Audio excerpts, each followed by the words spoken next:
Hey, everybody. So everyone's been talking about systemic racism lately. It's one of the big topics that everyone's talking about. And I wanted to show a little video that kind of tries to explain it. And I think it lays out a lot of the common things you hear about evidence of systemic racism. And I actually want to explore that and see if there's any merit to it. And we'll take a look at some of the data involved with it. So I'm going to go ahead and pull it up here and let's check it out.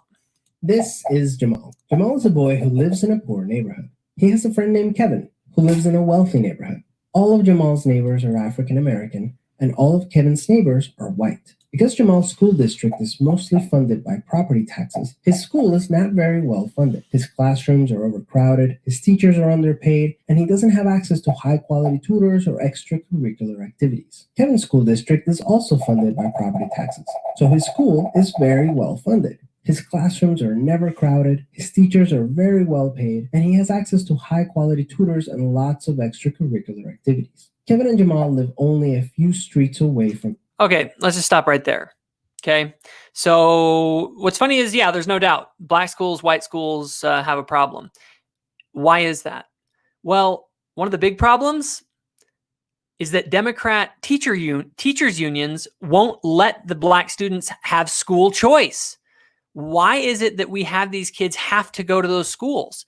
Let them choose what school they go to. School choice is something that is a conservative thing. But anyway, there's a whole lot of information about that. But yeah, that is a problem they pointed out. And it's caused by Democrat teachers unions, not racism. On we go. From each other. So how come they're growing up in such different worlds with such different opportunities for success? The answer has to do with America's history of systemic racism. To understand it better, let's look at what life was like for Kevin and Jamal's grandparents. Decades after the Civil War, many government agencies started to draw maps dividing cities into sections that were either desirable or undesirable for investment. This practice was called redlining, and it usually blocked off entire black neighborhoods from access to private and public investment. Banks and insurance companies used these maps for decades to deny black people loans and other services based purely on race. Historically speaking, owning a home and getting a college education is the easiest way for an American family to build wealth. Okay, so couple things. Yeah, it's true. That did happen. And guess what? 45 years ago, they passed the Equal Credit Opportunity Act in 1974. Okay? It is illegal to do this. Not only that, it's stupid for a lender to do this. Why would a lender who's trying to make money not give money to a qualified person that could pay back that loan? Okay, so you're arguing both against history here, and you're also arguing against the incentives of rich people. Apparently, we think rich people are more racist than they are greedy, and they wouldn't give loans to perfectly qualified applicants who would actually pay them back and make them more money. So it doesn't pass the smell test, but it's even worse than that. You'll notice they talked about the grandparents. Well, they probably should have mentioned that the likeliness of Jamal having a mother and father and not being raised in a single child household is probably pretty low. In the 1950s, it was under 20%. Notice that is much lower than whites today as far as the number of kids that were born to single parents. So as we look at the illegitimacy rates or the kids who were born to single mothers, yes, the grandparents actually would have had a family intact. Jamal, there's a 72% chance Jamal is living with his mom without his dad. Now tell me, what affects you more? The inability to get a loan potentially 46 years ago, or the fact that you're living with a single mom?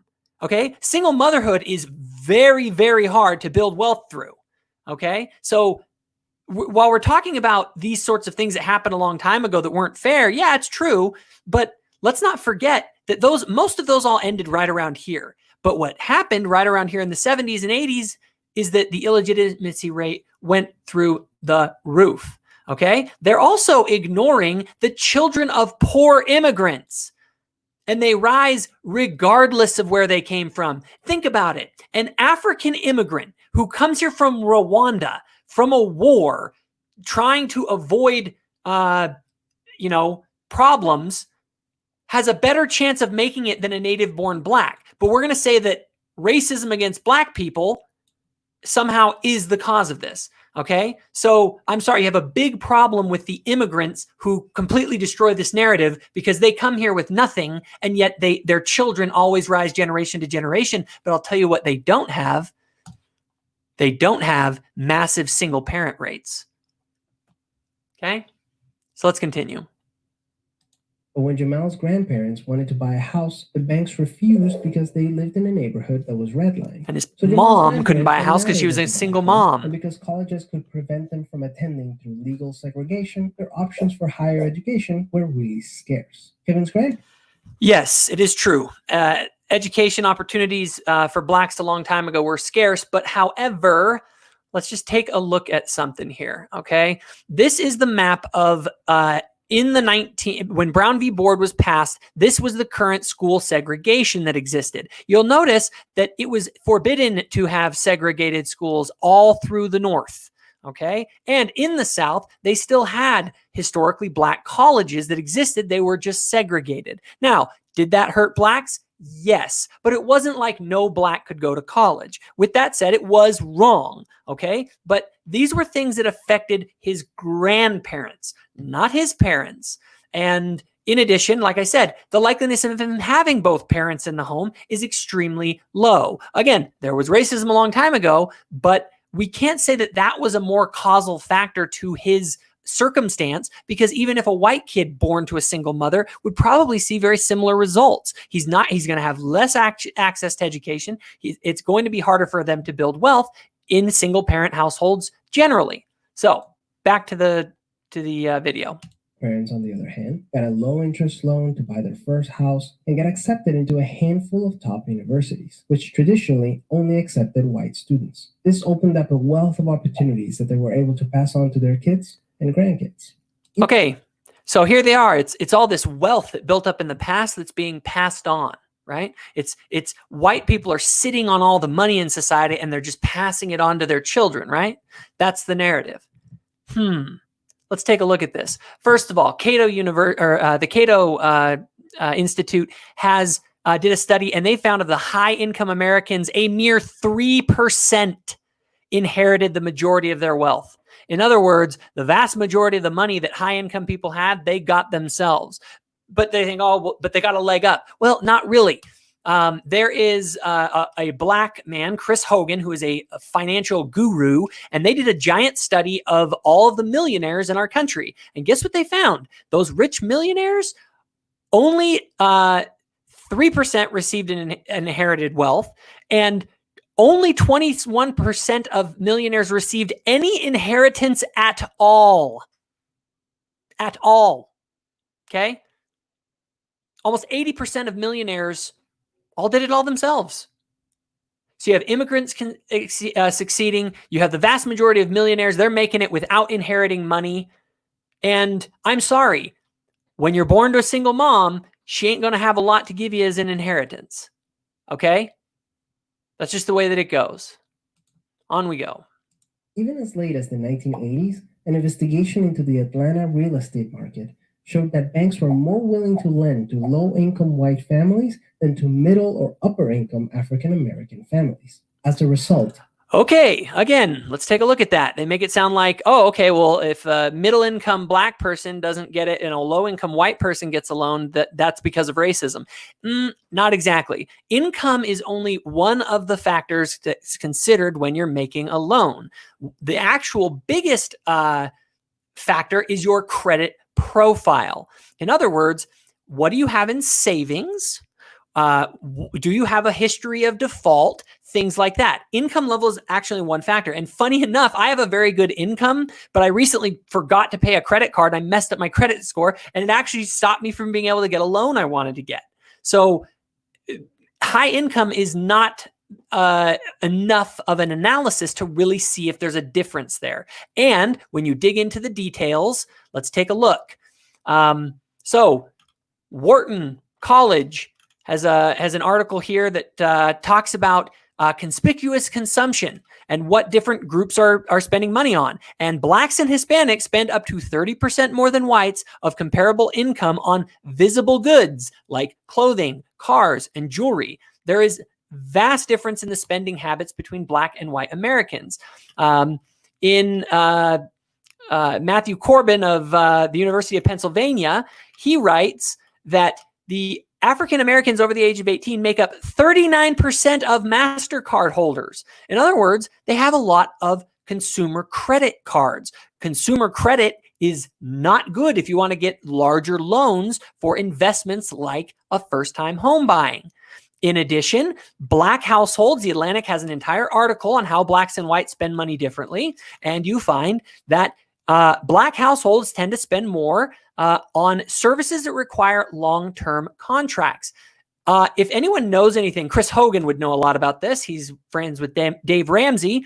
And when you get into a contract situation where you have a monthly payment, that is bad. You want to pay cash for things. That is how you build wealth. Okay. Also, interestingly enough, student loan rate defaults are higher amongst blacks. Blacks have a higher rate of default generally. All of these things suggest, well, again, here, blackmeninamerica.com reports that compared to all their consumers, black people as a group spend 30% more of their total income, even though we make $20,000 less than the average household. A whopping 87% of annual retail spending consists of black consumers. Okay? So what we have is very different spending habits. And so when banks go and look, they're looking not only at your income level, but also how you have invested the money that you have spent. And there is significant difference between the black community and the white community in consumer spending habits. Today, for every $100 of wealth held by a white family, black families have $5.04. This picture is misleading because it assumes that both the black family and the white family have both parents in the house. If you were to just get rid of the father figure here, this is what we actually would expect. And it's common amongst white families where you only have a single mom or a black family with a single mom. The fact that they're ignoring this, okay, this is unprecedented. This has never been attempted in human history. And to ignore that fact until you account for this, nothing else matters. Okay. This is unbelievable, especially when it comes to financial wealth. And to say, well, you got a white family and a black family, that's misleading. That is not the breakdown. Okay. So let's continue. A 2017 study confirms that redlining is still affecting home values in major cities like Chicago today.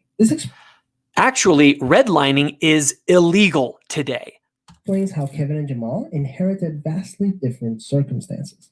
Actually, what explains it more than anything is the fact that Jamal has been born to a single mother who didn't get married, who's receiving welfare, and that jobs for black people have largely been outsourced that used to exist in the 1950s and even 60s that were in large manufacturing centers like Detroit and Chicago. Those jobs dried up, automation took over, illegal immigrants came in and helped to fill more of the gap, and what you had left was not much opportunity for his father. His mother and father did not marry because she could get more benefits as a single mother, and he didn't have much job prospects anyway. And that probably explains it better than just there was racism a long time ago. Unfortunately, the story doesn't end there. A big part of systemic racism is implicit bias. These are prejudices in society that people are not aware that they have. Okay, implicit bias exists. It's true. Every group exhibits particular patterns of behavior, and different groups observe those behaviors. And therefore, and people begin to create stereotypes and they judge people individually. This is wrong, and everyone does it. People make assumptions about me. I mean, white privilege is implicit bias. It's like explicit bias. You are assuming that a white person was privileged when you know nothing about that individual white person. For all you know, he grew up with a single mother crackhead who was living in a trailer park. And then you make an assumption that a black person is being oppressed when they were, Obama's daughters. Okay. Implicit bias is not racial. This is simply stereotyping. Okay. And it is wrong. Let's go back to Kevin and Jamal.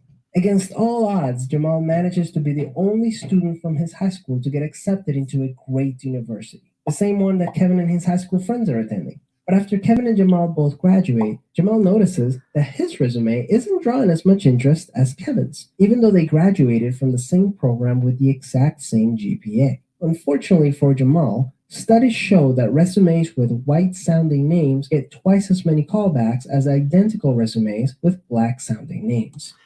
Yes, I think this is probably true. The reality is that young black males have much higher crime rates.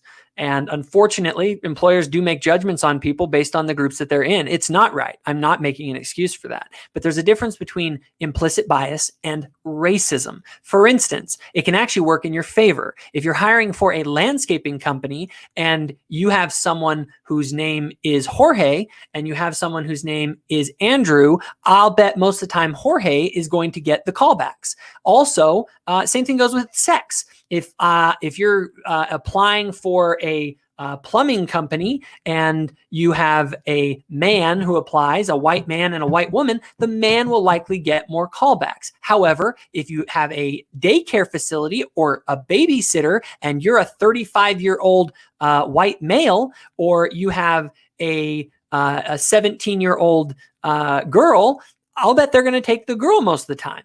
Okay. There are reasons behind this. It isn't fair. It isn't right per se, but implicit bias is different than racism. And unfortunately, the black community has a severe violent crime rate, and people do take that into account when they are looking at resumes. Is it right? Is it fair? No, but it's a little different than racism because it doesn't just happen like to black people. It happens to everyone. Everyone gets judged based on the group that they're a part of. And it's unfortunate. Implicit bias is one of the reasons why the black unemployment rate is twice the rate of white unemployment. Actually, while that may be partially true, magnitude matters. Local wind speed affects, the unemployment rate probably to some extent, but we need to look at the magnitude. I'll tell you what affects your ability to be employed is, did you come from a stable household where you learned discipline from your father? And I'll tell you right now, when you're coming up with all of the people in your society growing up without a father in the home, fathers help instill a lot of the characteristics in young people that make them into good employees. So simply making this silly analysis that, oh, there's some implicit bias and that's why they're all unemployed, not even the case. Even among college graduates today, you can see evidence of systemic racism in every area of life. The disparities in family wealth, incarceration rates, political representation, and education. Okay, let's just stop right there. We talked about wealth. Now he's just throwing out incarceration because there's more black people in prison, but he doesn't account for the fact that there's higher violent crime rates that basically explain all of that. Representation. Let's look at the demographics of the United States House of Representatives currently. There are 12% of the Congress is made up of African Americans. What's the percentage blacks make up of the U.S. population? Roughly 12, 13%, somewhere right in there. So, just throwing that out there. And then education, we've already talked about. A lot of the problems with education are caused by the fact that Democrats control the teachers' unions, and they don't allow these kids to get out of those crappy schools. They force them to stay there. You should really watch the documentary Waiting for Superman. Excellent excellent documentary on this subject. Anyway, that's all I have for now. But the systemic racism thing, it's a joke. And frankly, if you don't account for these statistics with this, if this isn't included in the analysis, then you're just blowing smoke.